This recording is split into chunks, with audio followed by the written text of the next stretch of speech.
Hello students, good afternoon. আজকে আমরা এখন সবাই একসাথে এই অনলাইন প্ল্যাটফর্মে এসেছি। তার কারণ হলো আজ 15ই সেপ্টেম্বর, আজ ইঞ্জিনিয়ার্স ডে। তো আজ আমরা ইঞ্জিনিয়ার্স ডে পালন সেলিব্রেট করবো বলে আমরা এখানে সবাই উপস্থিত হয়েছি। ইঞ্জিনিয়ার্স ডে পালন করা হয় আমাদের দেশের একজন ভারতরত্ন বিশিষ্ট পলিটিশিয়ান, ইকোনমিস্ট এবং সিভিল ইঞ্জিনিয়ার এম বিশ্বেশ্বরায় মহাশয়ের জন্মদিন।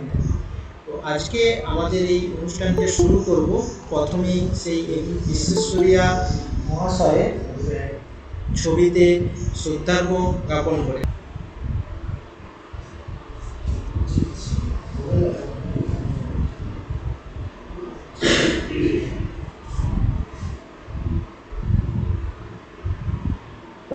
স্যার,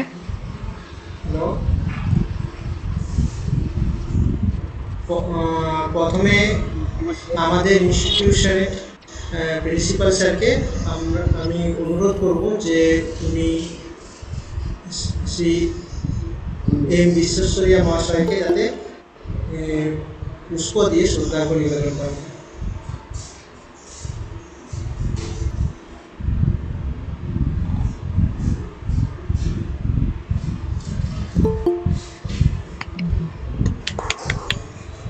এখানে উপস্থিত অন্যান্য স্যারদেরকে অনুরোধ করব আপনারাও একে একে গিয়ে এই বিশ্বেশ্বরাইয়া মহাশয়কে ফুল দিয়ে শ্রদ্ধা জ্ঞাপন করবেন। ঠিক আছে। আজ 15ই সেপ্টেম্বর ইঞ্জিনিয়ার্স ডে। এই দিনটির সম্পর্কে এখন তোমাদের সামনে বক্তব্য রাখবেন তোমাদের সন্তোষ স্যার। তো আমি সন্তোষ স্যারকে অনুরোধ করব যে উনি যাতে তোমাদের সামনে বক্তব্য রাখেন। আজ 159তম জন্মদিন শ্রী মোক্ষাগুন্ডাম বিশ্বেশ্বরাইয়া স্যারের। তো ওনাকে ছোটোভাবে শর্ট ফর্মে বলা হয় স্যার এমগ্রি। উনি জন্মগ্রহণ করেছিলেন 15ই সেপ্টেম্বর 1860 সালে এক গোড়া তেলেগু ব্রাহ্মণ পরিবারে। উনি প্রথম চাকরিতে নিযুক্ত করেন। ওনার অবদান অনস্বীকার্য। ওনার সম্বন্ধে যত বলা যায় তত কম বলা হবে। তো উনি প্রথম চাকরিতে নিযুক্ত হয়েছিলেন as an assistant engineer PWD of Bombay 1885 সালে। প্রধানত উনি নাসিক, ধুল, পুনে এইসব জায়গাতে কাজ করেছিলেন।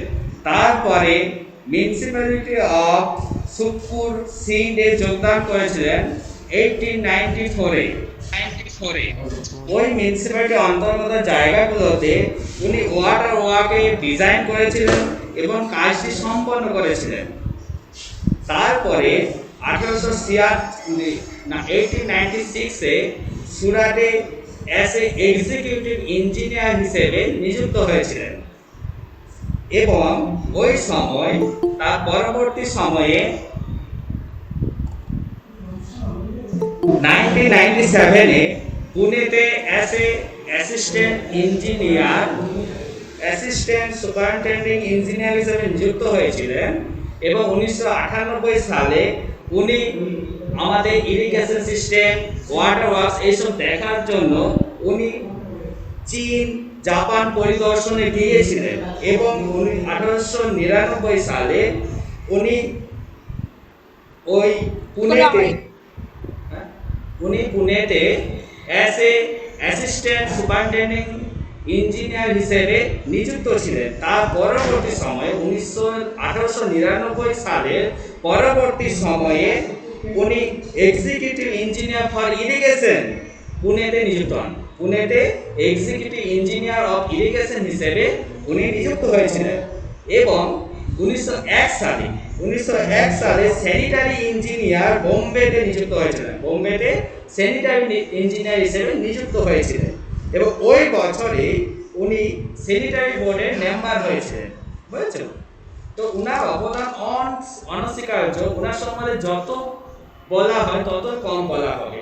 এবং পরবর্তী সময়ে স্যার এমভিকে ইন্ডিয়ান ইরিগেশন কমিশনে যোগদান করার জন্য আমন্ত্রণ জানানো হয়েছিল এবং উনি যোগদান করেছিলেন।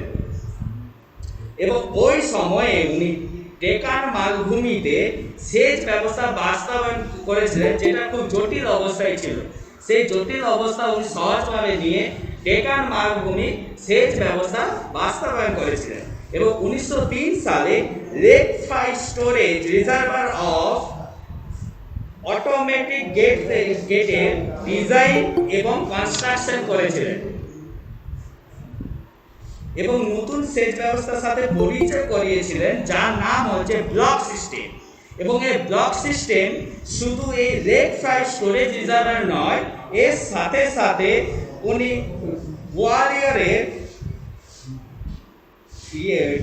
টিগরা ড্যাম এবং মাইসরের কৃষ্ণা রাজা সাগর ড্যামেও এই সিস্টেমটা উনি চালু করেছিলেন। এবং এরপরে 1904 সালে 1904 sir MV Shimla irrigation commission of Bombay গভর্নমেন্টকে রিপ্রেজেন্ট করেছিলেন। ওকে, এরপরে 1907 সুপারিনটেন্ডিং ইঞ্জিনিয়ার হয়েছিলেন এবং 1908 মিশর, কানাডা, ইউনাইটেড স্টেটস, রাশিয়া পরিদর্শনে গিয়েছিলেন। এরপরে স্যার এমভি হায়দ্রাবাদে কনসাল্টিং ইঞ্জিনিয়ার হিসেবে নিযুক্ত হন এবং 1909 সালে হায়দ্রাবাদে বন্যার সময় মুসি নদীর উপর উনি কাজ করেছিলেন এবং দেখাশোনা করেছিলেন এবং কাজটা এগিয়ে নিয়ে গিয়েছিলেন। এবং উনি যে ড্যাম তৈরি করেছিলেন, এই জন্য উনি ওই সময় একজন সেলিব্রিটি স্ট্যাটাস অর্জন করেছিলেন, কারণ সেই সময় হায়দ্রাবাদকে বন্যা কবলিত জায়গা থেকে উনি উদ্ধার করেছিলেন ওই মুসি নদীর উপর বাঁধ নির্মাণ করে। ওকে, এরপরে এবং এটাকে বলা হয় এশিয়ার এরপরে উনি বিশাখাপত্তনম বন্দরকে সমুদ্রের ক্ষয় কার্য থেকে উন্নতিকরণ করেছিলেন এবং একটা বাঁধ নির্মাণ করেছিলেন, যেটা হচ্ছে এশিয়ার বৃহত্তম reservoir, biggest reservoir of Asia. Okay, next 1909 সালে উনি ব্রিটিশ চাকরি থেকে অবসর গ্রহণ করেন। 1909 সালে উনি ব্রিটিশ চাকরি থেকে অবসর গ্রহণ করেন। তাহলে আমি তোমাদের যেটা বললাম, 1885 সালে উনি প্রথম চাকরিতে নিযুক্ত জয়েন করেছিলেন এবং 1909 সাল পর্যন্ত উনি ব্রিটিশ সার্ভিসের আন্ডারে উনি চাকরি করেছিলেন এবং ওই সময়ে উনি অবসর গ্রহণ করেন। তারপরে এবং ওই সময় উনি গভর্নমেন্ট অফ মাইসোরের সেক্রেটারি এবং চিফ ইঞ্জিনিয়ার নিযুক্ত হয়েছিলেন। এবং স্যার এমভিকে আমাদের স্যার এমভিকে বলা হয় father of modern Mysore state. Okay, কেন বলা হয়? কারণ ইনি চাকরির জীবনে মাইসোরে অনেক কিছু কাজ করেছিলেন। কি রকম? যেমন ওনার মাইসোর সোপ ফ্যাক্টরি, প্যারাসয়েড laboratory, Mysore iron and steel work, Shri Jayachandra polytechnic college Bangalore, agricultural university, state bank of Mysore chamber of commerce, university of sir MV college of engineering, এই সবের ক্ষেত্রে উনার অবদান অনস্বীকার্য। উনার অনুপ্রেরণায় এইসব তৈরি হয়েছিল এবং উনার উৎসাহে প্রথম শিল্পে প্রাইভেট ইনভেস্টমেন্ট হয়েছিল, উনি উৎসাহ করেছিলেন এবং উনাকে জানা হয় as a sincerity, time management, dedication. ওনার টাইম ম্যানেজমেন্ট ওনার প্রচুর টাইম ম্যানেজমেন্ট ছিল, যে টাইমে যে কাজটা করার কথা সেই টাইমে সেই কাজটা করতো। এবং আমাদের ইঞ্জিনিয়ারদের এটাই উচিত, আমাদের ইঞ্জিনিয়ারের টাইম ম্যানেজমেন্টটা খুবই ইম্পর্টেন্ট। তোমরা আজকের ডেটে পড়াশোনা করছো, আজকের ডেটে যে তোমার ট্রেনিং করছো, সেই ট্রেনিং এর ক্ষেত্রে তোমার টাইম ম্যানেজমেন্টটা খুবই দরকার। কারণ এখানে তোমার যতটা টাইম ম্যানেজমেন্ট করতে শিখে যাবে, তোমার কাজে কর্মক্ষেত্রে সেটা অ্যাপ্লাই করতে পারবে। ওকে, তো সেই জিনিসটা পথ প্রদর্শক হচ্ছে স্যার এমভি।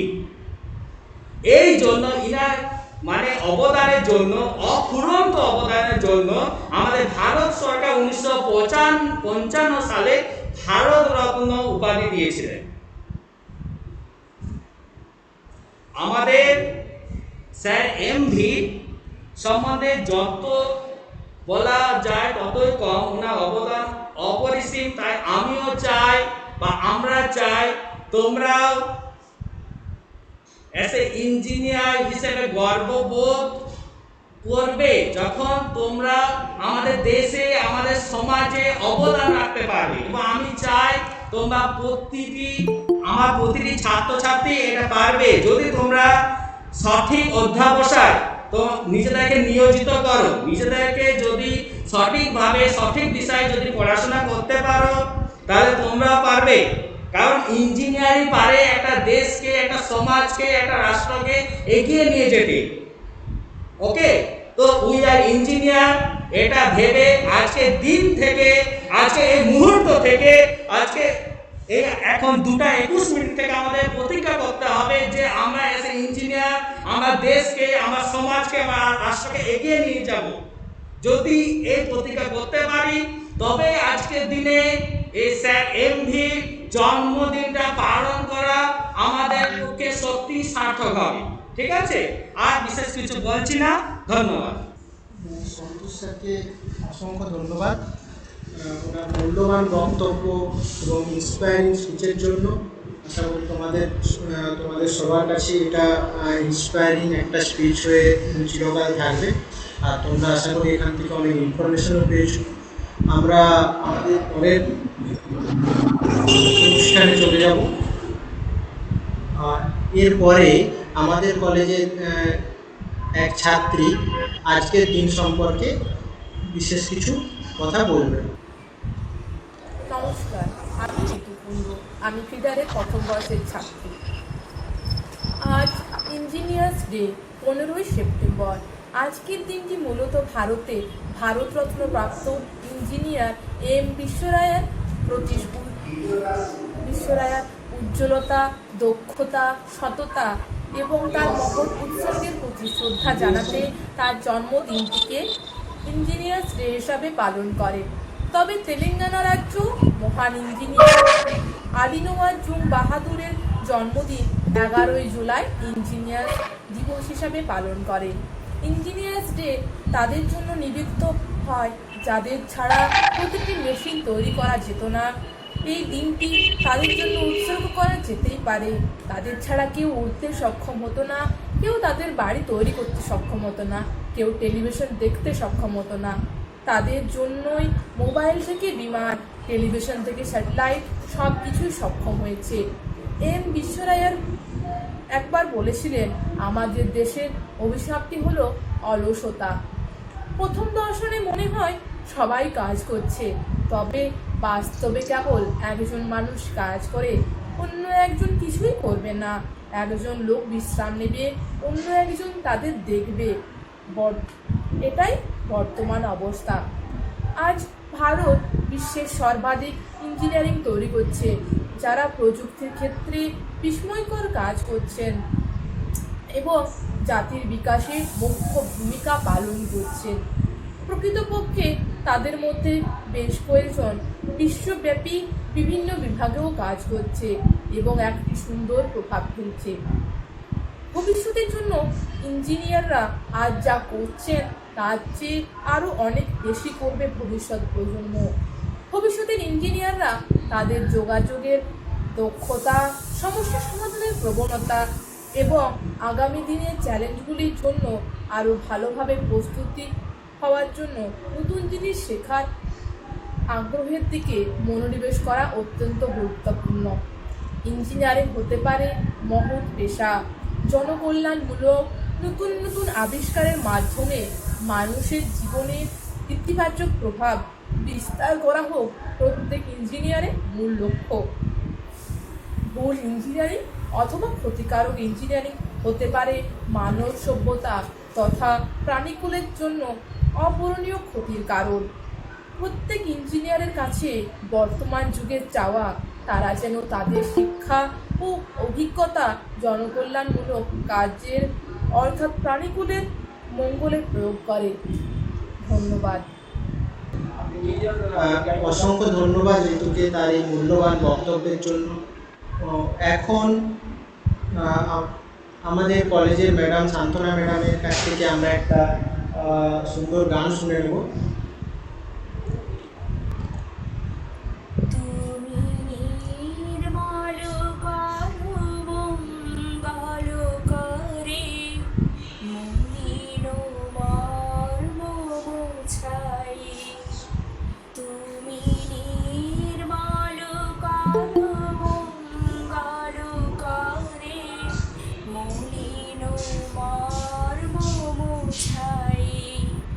তব পুণ্য কিরণ দিয়ে যাক মোহ কালি মাখো যায়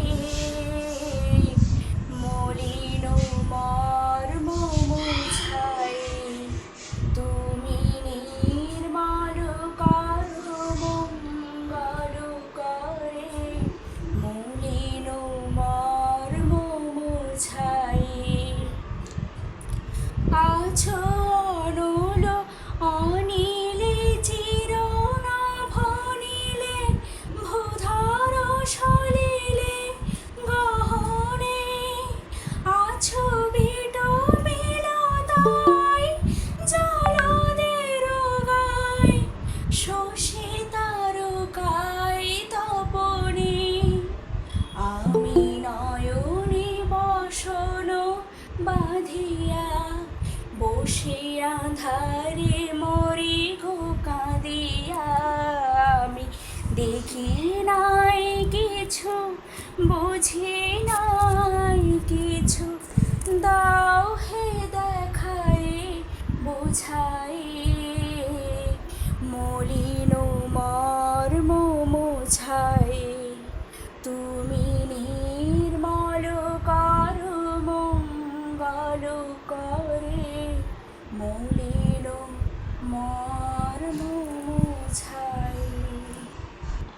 অসংখ্য ধন্যবাদ ম্যাডামকে। আজকে আমরা অনুষ্ঠানের একেবারে শেষ পর্যায়ে চলে এসেছি। তো আমি প্রিন্সিপাল স্যারকে অনুরোধ করব যে উনি ওনার মূল্যবান বক্তব্যের মাধ্যমে আজকের অনুষ্ঠানটি সমাপ্তি যাতে ঘোষণা করেন।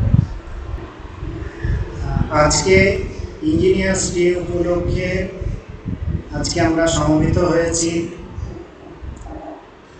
খুব দুঃখের সঙ্গে জানাচ্ছি এরকম একটা অনুষ্ঠান আমরা যদি কলেজের মধ্যে ফিজিক্যালি সবাই একসঙ্গে থেকে অনুষ্ঠিত করতে পারতাম আরও বেশি ভালো লাগতো। তো আমি বেশি সময় নেব না, ছোট্ট করে একটা দুটো কথা বলব। আজ স্যার মোক্ষগুন্দম বিশ্বেশ্বরইয়া ভারতরত্ন স্বাধীনতার আগে এবং স্বাধীনতার পরবর্তী সময়ে একজন প্রথিতযশা ইঞ্জিনিয়ার